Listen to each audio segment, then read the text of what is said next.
the reports come from? Did you get an initial? One PodVader. That's football. Every angle of the NFL covered. All that kind of stuff, I get it. This, no question about it, is Next Fan Up. We're going to unleash hell here in December. Hello and welcome to the Thursday Night Football Preview edition of the Next Fan Up podcast. Hey everybody, PodVader here, and as you know, it's a New England Patriots Thursday night game, which means you are stuck with me. The Patriots will be taking on the Los Angeles Rams.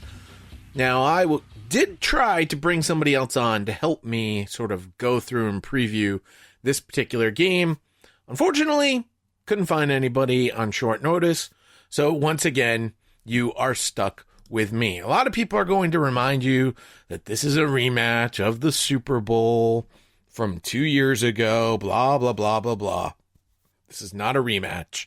It's been 2 years. Now, a lot of the key players are still involved. There's one very important key player on the Patriots that's clearly not still involved in this particular matchup, and that is at the quarterback position. This is a much different Patriots team than it was 2 years ago. It's a different Rams team, honestly, than it was 2 years ago. Jared Goff has grown up a little bit more, although probably still has some of the same issues, if we want to put it nicely, put it in a nice way. But there's a lot of other key players that he's going to have. Cooper Kupp did not play in that Super Bowl. He'll be a huge addition to the Rams. But before I get into all of that, let's look at some of these other things that we can really dig into this particular matchup, the Patriots and the Rams. Cam Newton is obviously going to be key in this one. I have said it all season. The Patriots cannot throw the ball. Cam Newton, I don't know if it's something that he's always had trouble with, and I've never really paid that close attention to, but Cam Newton is struggling to throw the football this season. He doesn't have the best of weapons. He's throwing to an undrafted free agent in Jacoby Myers. He's throwing to a late round draft pick in Damiere Byrd. And that's pretty much it. Gunnar Olszewski, whom everyone, the hero of last week's game against the Chargers because he had a big punt return, it's not really an option in the passing game. What this team does is run. They run, and they run, and they run some more. And Damian Harris is the lead back in that regard. However, their first-round draft choice, Sony Michel, is back off of IR. Played a little bit last week against the Chargers. I expect he's going to be there to help shoulder some of the load. And I suspect we're going to see quite a rotation between Sony Michel, Damian Harris, and James White. Of course, James White, the receiving third down back. But James White is also the best blocker of all the running backs. And that brings me to the matchup with Aaron Donald. Now, obviously, Aaron Donald is probably the best. Let's not even just say probably. He is the best defensive player in the NFL right now, today, hands down. He might be the best player in the NFL, hands down, today.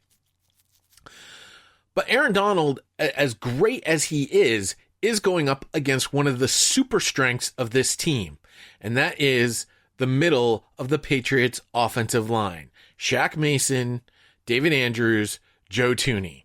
Those are the three best guys that the Patriots can throw out there. Definitely one of the strengths of their team. And that's where Aaron Donald is going to find a stiffer matchup. Now, they could obviously move Donald to the outside, to some of the edges, where he might have a little bit more luck going up against Isaiah Wynn on the left side, or the rookie Michael Onwenu on the right side. But really, I think if they keep Donald sort of in the middle, I think the Patriots are going to be able to contain Donald quite well. And if he does get through, it will be interesting to see if they keep a back in the backfield to help sort of block that out. But again, the Patriots don't really pass the ball, so their blocking schemes are going to be a little different.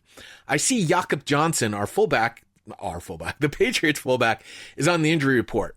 That could be problematic. The Patriots do not run well without a true fullback. Dalton Keene, who is the H-back that they drafted this year, maybe could fulfill that role if Jakob Johnson is out. but this is where the Patriots ran into problems last year when they lost their starting fullback, then they lost Jakob Johnson, and then they had a linebacker playing the fullback role. They don't run very well without a true fullback to lead the way. So that'll be something we definitely want to watch, keep an eye on. Because I do think the Patriots will be able to run, even though the Rams' defense is actually fairly good against the run, only allowing 93.1 yards per game at this particular point in time. It is one of the strengths of the Rams' defense. Patriots have won 4 of their last 5 games. But let me tell you about those last 5 games. At the New York Jets, it was a 30-27 super ugly win that I was not happy that they won that game whatsoever. Then they had a surprising victory against the Baltimore Ravens, which I thought they were going to lose.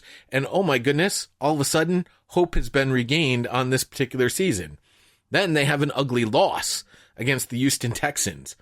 And once again, we're back in the doldrums. We're looking at draft picks. How do we get lower into the draft order? Well, you lose to Arizona. Oh, wait, you don't lose to Arizona. You actually beat Arizona. So another surprising victory that was super ugly. And now you have no idea which way the Patriots are going. And then a 45-0 complete shutdown blowout of the Los Angeles Chargers, which no one saw coming. Now, as a Patriot fan, for me, I want to see the Patriots in the playoffs. If you're going to be a middling team, I'd rather you be a middling team in the playoffs and tell me I've got a chance. You're telling me I got a chance. Than a middling team out of the playoffs and picking in that 12-16 spot. I'll pick in that 12-16 spot if I lose in the playoffs. At least I have something to look forward to. Some ray of hope, some ray of sunshine. If I'm not in the playoffs, I'm in that middle, I'm in that death zone of the draft. And man, this is what I fear. You become the Pittsburgh Steelers, the team that's just been 8-8, 8-8, 8-8 over and over and over again until finally they break through. Or their quarterback gets hurt, they have a lousy season, and they get a little bit better. The Los Angeles Rams, let's talk about them for a little bit, because one of the other strengths that the Rams will be going up against will be their offense versus the Patriots defense. Now, at the beginning of the season, I said they were a top 10 defense. They didn't shake out that way. Last week, the top 10 defense showed up. Can they do it again? Well, as we know, as I just highlighted, the Patriots have been just a little inconsistent when it comes to which team decides to show up on which particular day. But what I do like about this is the Patriots secondary should match up with these wide receivers.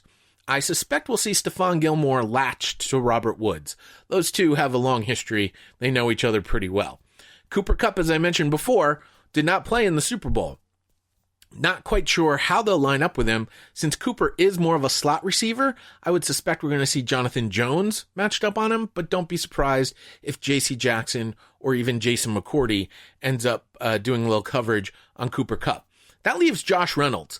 Josh Reynolds could get some yards in this one, but really who I expect, all you fantasy people out there that are looking for maybe a slight edge, I would suspect that the Rams tight ends are going to have themselves a game here.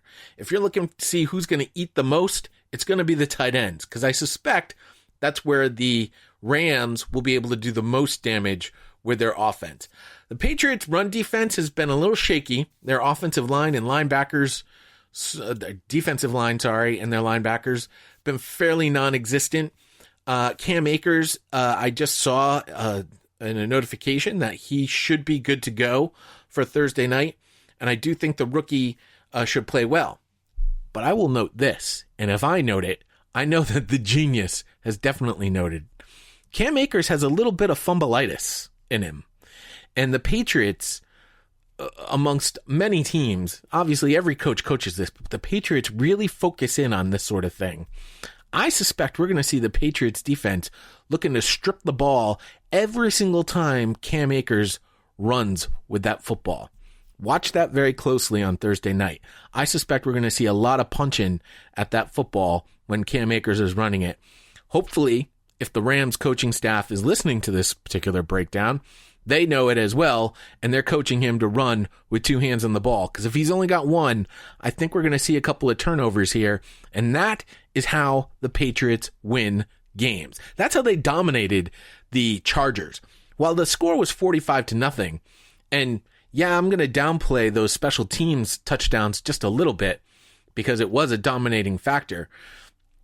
At the same time, when the Patriots get up 14-0, 21-0, and it's still in the first half, the other team can quit pretty quickly.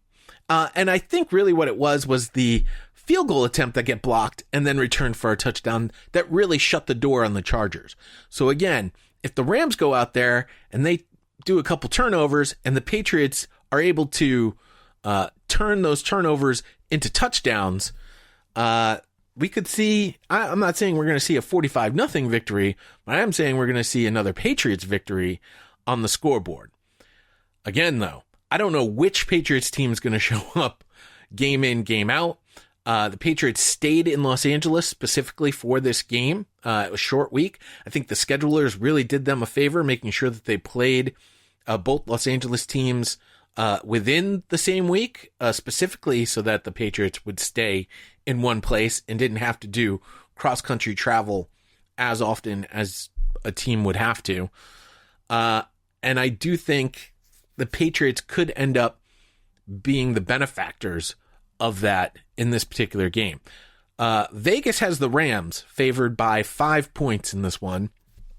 I've been looking at some of the other advanced stats for this one, and interestingly enough, according to ESPN.com's Pick Center, the consensus spread has New England at 56%. Number Fire, remember when I used to do the Number Fire picks? Number Fire actually has this with a slight edge to New England, 51.7% versus 46.2% for the Rams. This is a 50-50 game, quite honestly. I think both these teams, it's strength on strength here when it comes to offense versus defense. The strength of the Rams offense is going up against the strength of the Patriots defense and vice versa. I don't suspect we're going to hear a lot from Aaron Donald in this game. I do think that the way the Patriots react to Aaron Donald will dictate how this game gets played, but I don't think Aaron Donald himself is going to make a huge impact in the outcome of the game, if that makes sense to you.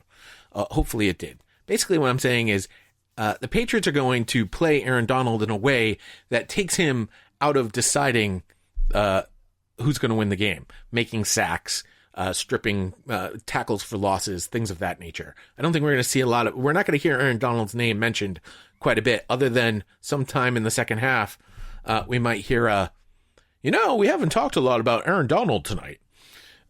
So that's the long way of what I was trying to say previously. I'm going to take the Patriots. I think it'll be a close game. Very Super Bowl-esque, quite honestly. Could be another one of those real ugly defensive grind them out matchups here. I'll say like a 17-13, so a little bit closer than what the Super Bowl was. A little more scoring than the Super Bowl, but definitely going with the under, which is set at 45.5. Take the under, take the Patriots and the points, and I think you're going to be good. And as I mentioned, for you fantasy people, the Rams tight ends, invest in whichever one is healthy and you think is going to score you the most points. Either Higbee or Everett, both of them, I think, will be able to put up some decent tight end type numbers for you. All right, there you go. We'll be back again with the full slate of Week 14 for you tomorrow. If you have any emails, you have any comments, send them to us, nextfanup@gmail.com. We get emails all the time. I'll give you a spoiler alert. No one's perfect anymore in our Eliminator group. So that will be a fun topic of conversation on tomorrow's podcast. We'll have all the picks. We'll have your upset specials. Somebody on this podcast called for a very big upset special last week, and it came through. 2 thumbs pointing at this guy. Thank you, Washington football team. I called it. I called my shot last Thursday, and it happened on Monday. So we'll talk a little bit about that. There's all sorts of things that are happening right now in the NFL that we're going to get into. So don't miss it, be sure you're subscribed wherever great podcasts are heard. We are everywhere. Apple Podcasts, Google Podcasts, Spotify, Pandora, iHeartRadio. Wherever you get your podcasts, you can subscribe to this particular show, or any show for that matter. But for all the super fans, I look forward to breaking down Week 14 with everyone. Here's Kofi Annan. There you have it. Dear friends and colleagues, saying goodbye is never easy.